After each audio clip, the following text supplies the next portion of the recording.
各位網友，呢條片都係講即係香港嗰個嚴酷嘅國安環境下邊嘅嘢嘅。咁佢就喺呢個美國Georgetown 大學有一個研討會，嗰啲人咧就榮光歸香港呢件事作為一個 example， 睇下香港嘅司法系統係點，同埋睇下教育界繼續點樣逼香港，再加強嗰個呢一個國安教育。好啦，美國 Georgetown 亞洲法中心發出最新嘅研究報告，即拎願榮光歸香港呢件事個禁制令對香港司法制度，睇香港嘅司法制度。研究報告詳細分析高院開頭處理呢件案，初咧高院咧唔肯俾禁制令，因為你要撳一隻歌，嗰隻歌冇，嗰隻歌咧本身咧我解釋個法律俾你聽先。願榮光歸香港係冇一點內容係唔啱呢個國安法嘅。咁有人用呢隻歌嚟到喺呢個譬如話呢個作為一種 symbol，喺呢個某種異議人士嘅集會唱呢首歌，咁你就禁呢首歌。咁我問你啊，呢個咁如果唱中華人民共和國國歌，你係咪要禁中華人民共和國國歌咧？呢個成件事係唔合理喎。佢哋唱一首歌，你就禁一首歌；唱一首歌，禁一首歌。海闊天空又禁，呢個 Power to the People 又禁，咁你咪禁晒佢咯。成件事係唔合理嘅，而嚴重地損害言論自由，係絕無必要地損害言論自由。有人誤會佢係國歌，香港嘅國歌，喂，嗰隻歌本身係冇罪啊嘛，啱唔啱啊？即使原訟庭係拒絕頒禁制令，但係法庭咧唔敢講，佢係維護基本人權同埋言論自由，係用法律技術唔頒布啫。呢個中心嘅研究員黎恩浩話，上訴庭嘅理據咧完全站唔住腳，上訴庭咧結果就駁回咗原訟庭，就頒出呢個禁制令。佢引咗英國嘅法例，但係佢其實係選擇地引呢個英國嘅法例。英國嘅法例咧係同時有強調到英國政府有權決定乜嘢係啱國安，乜嘢唔啱國安，但係因為英國政府係民選嘅，代表民意，而香港冇呢樣嘢。好啦，到上訴庭頒咗呢一個禁制令， Google 完全有條件有能力提出終極上訴去終審庭。去終審庭又唔同咯，始終有啲外來法官，但係唔敢咁做，接受咗禁制令。黎恩浩話：如果美國政府係或者美國參議院、眾議院啲人係擺出咗個態勢，你咁樣服從香港政府，會令到美國政府或者美國國會追究，並造成更大損失嘅話咧 ，Google 就唔會咁做，佢就會上訴，好啦，但係如果 Google 呢啲科網巨頭企硬拒絕配合港府咧，可能佢哋就被逼撤出香港市場咯喎。咁香港市場當然唔重要啦，呢個800萬人。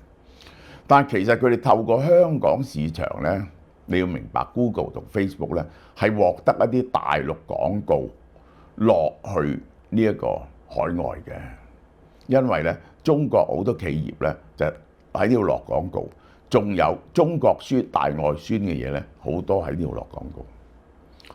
研究話呢個案例打開咗 Pandora's Box， 容許港府用國家安全為名，你冇犯到法，佢就用民事程序嚟到打壓呢個。無端端你冇犯到法喎，嗰首歌又犯法咩？嗰首歌冇犯法，你就用民事程序、用禁制令嚟到對付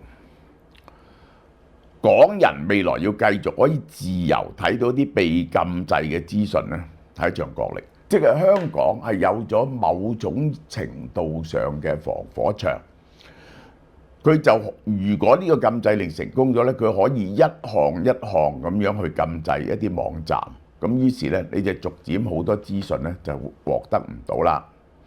譬如魚水雜誌網站又被封鎖啦，無國界記者提供啲新技術幫助港人翻牆瀏覽。好啦，英國倫敦大學亞非學院同喬治亞大學亞洲法學院12月5號就中英聯合聲明40週年舉行研討會。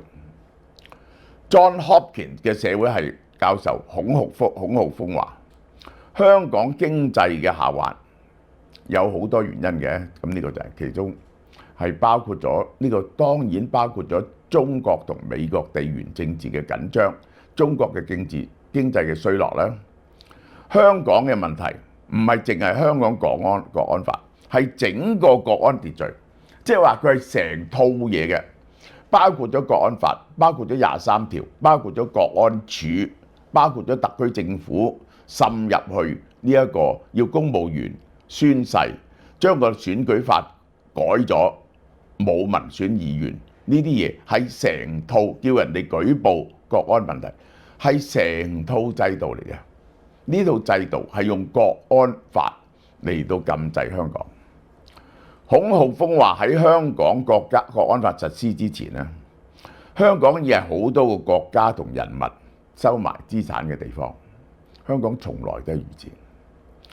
喺香港國安法實行及俄烏戰爭之後，香港協助俄羅斯嘅重要地點，我都話一打主要嘅仗，香港就變咗個洗黑錢同埋走私嘅地方。特別喺離岸人民幣市場。80%嘅離岸人民幣市場係喺香港交易嘅，淨係呢點冇香港咧，呢個中國已經大鑊。孔浩峰認為，我睇過條片講呢樣嘢，17世紀牙買加皇家港嘅形式，嗱，其實係咁嘅，呢個就係呢個咧就係我有條片係講嗰啲海盜啊，喺牙買加。嗰啲人咧就覺得咧可以歡迎啲人咧就做生意，結果咧就變咗海盜嘅中心。嗰啲海盜咧平時咧就揾完錢搶完人咧，就整到17世紀咧海盜大氾濫，因為咧佢哋就走去呢個皇家港嗰度咧就賣啲嘢同埋存錢，變咗海盜金融中心。佢就話香港變咗係一個海盜金融中心。呢個海盜金融中心係同俄羅斯、朝鮮、伊朗、委內瑞拉密切聯絡，同佢哋走私，尤其是又幫中共走私晶片，然後又幫佢哋洗黑錢。好啦，陳文文啊，我講俾大家聽，原來佢走咗去倫敦大學呢個學院法律學院，佢咧嗰陣時咧話佢有危險，佢咧就漏夜走咗。我個朋友話俾我聽嘅，我朋友同佢好熟，係佢徒弟。佢話喺香港大學佢張台啊，到而家都冇人執，即係佢有啲仲有啲文件喺佢張台度。冇佢，我個朋友話：我幫你 pack 埋你啲嘢寄去俾你。佢唔好啊，你一去我張台度執嘢咧，國安就會及咗你㗎啦，你知唔知啊？於是佢張台就咁擺咗喺度，冇人識得處理。佢間房同佢張台嘅嘢，仲喺香港大學，即係咁多年來，香港法院忘記咗人權嘅條文。香港法院已經唔用人權條文嚟到審。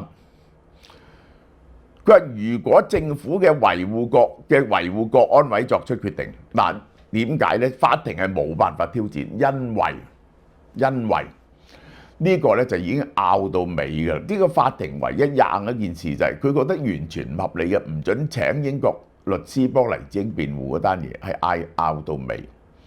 最後呢個人大作出呢個決定，維護國安委關於國家安全嘅決定係 final 嘅，法庭一定要跟隨。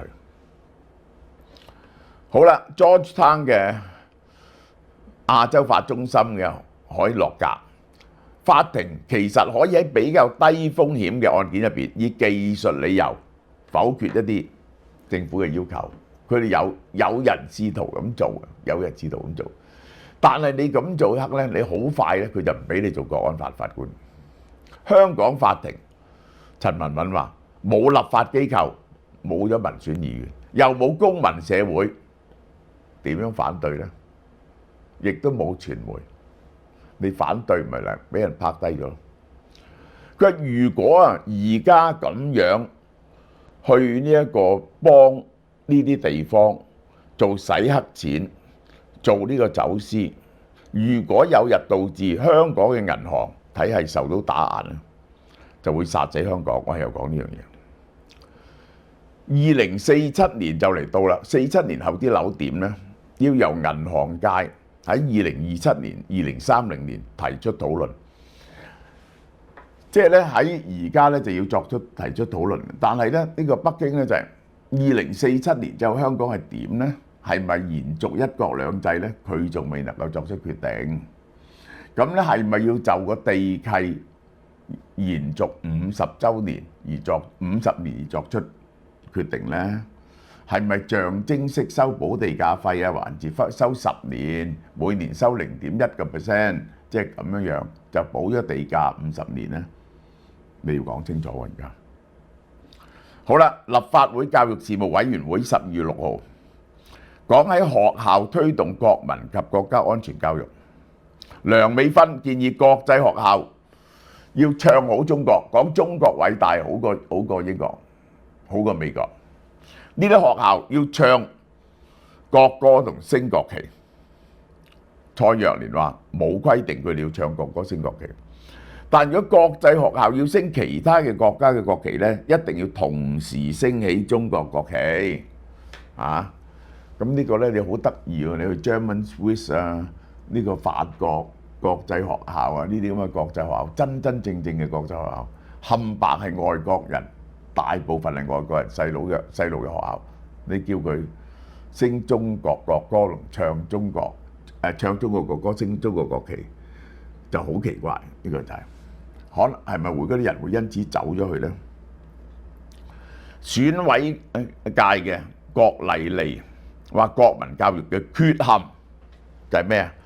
冇教共產黨史。哎呀，讀共產黨史好辛苦，又讀多個歷史。呢個係而家讀歷史嘅時間都唔夠，抽一段時間係教中共黨史。嗱，我講俾你聽，喺呢一個改革開放之前啊，就係中國嘅學生最重要讀嘅一本書就叫《聯共黨史》，就係史太林頒布嘅官版嘅布爾什維克嘅歷史，係講乜嘢政治路線係正確嘅。史太林嘅正確路線點解咁正確？係聯共黨史。哇！每個人都識背嘅嗰陣時，要由嗰陣時開始講起。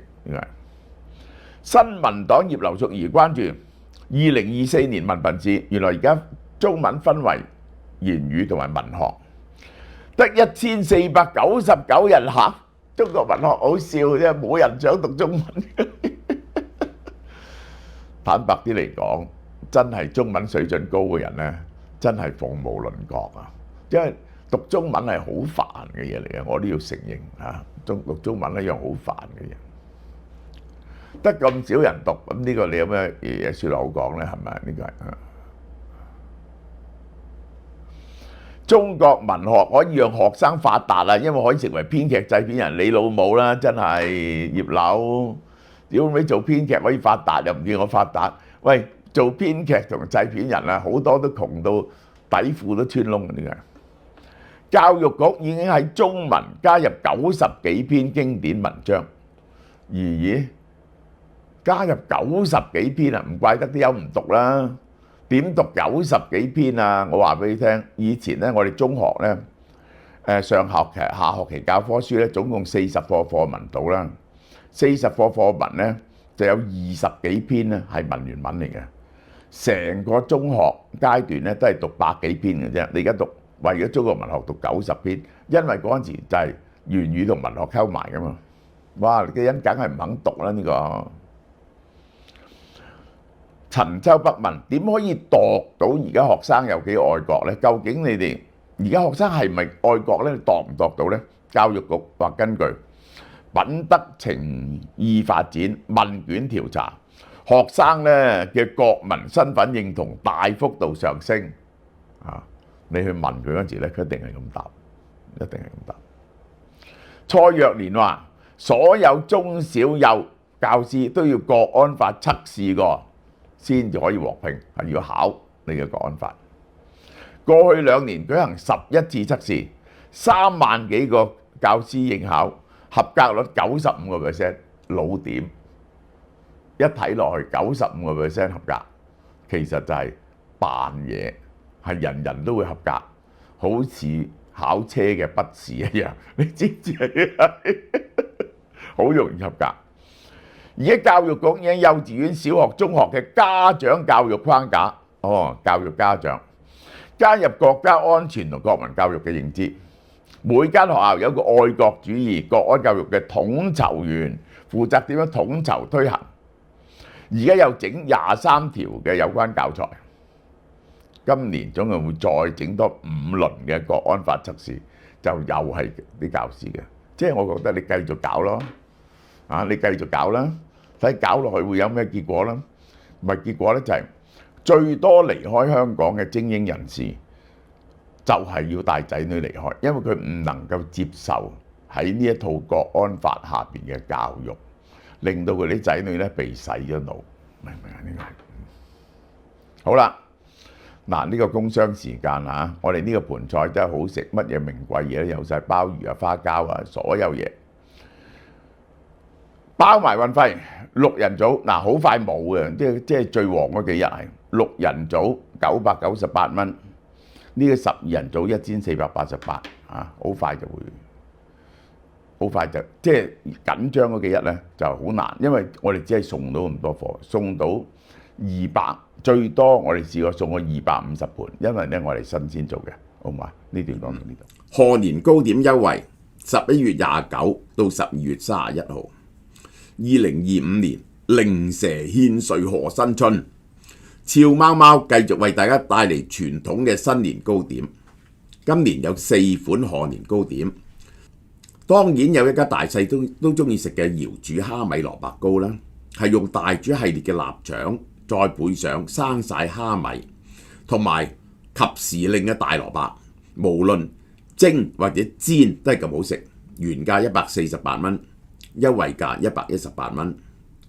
第二款臘味芋頭煲係採用大煮系列嘅臘腸加揀手嘅芋頭，芋頭係粒狀嘅。加埋臘味特別有咬口，原價138蚊，優惠價108蚊。第三款介紹嘅係半糖馬蹄糕，半糖馬蹄做糕點非常有名，仲可以清熱化痰。我哋咧用多啲功夫，我哋係將啲馬蹄切成條狀擺入去嘅，食落去有清甜嘅效果。原價108，優惠價88啫。最後係椰汁年糕。用馬來西亞椰汁，椰汁飄香撲鼻，質感軟綿煙韌，原價108蚊，優惠價88蚊。全部糕點都係750 gram， 香港製造。為咗多謝大家對俏貓貓嘅支持，凡係購買滿2盒賀年糕點，送淘大蒸魚豉油500毫升2支，加頭片生抽150毫升1支。或者送百依百順液態洗衣醋除菌劑600毫升1支，價值38蚊。新年前咧大掃除清潔洗衣機就啱啦。買任何3盒賀年糕點咧都可以送大煮系列嘅招牌手打蝦子麵600克，有粗麵幼麵，一盒價值110蚊。濃濃嘅蝦子配上彈牙嘅麵質，簡直非常之好食，仲要冇鹼水味添啊！數量有限，送完即止。優惠期由11月29號到10月31號。幾時攞貨啊？2025年1月17號到27號。要自己去鋪頭攞嘅，係唔可以送貨嘅，因為 keep 住啲糕新鮮。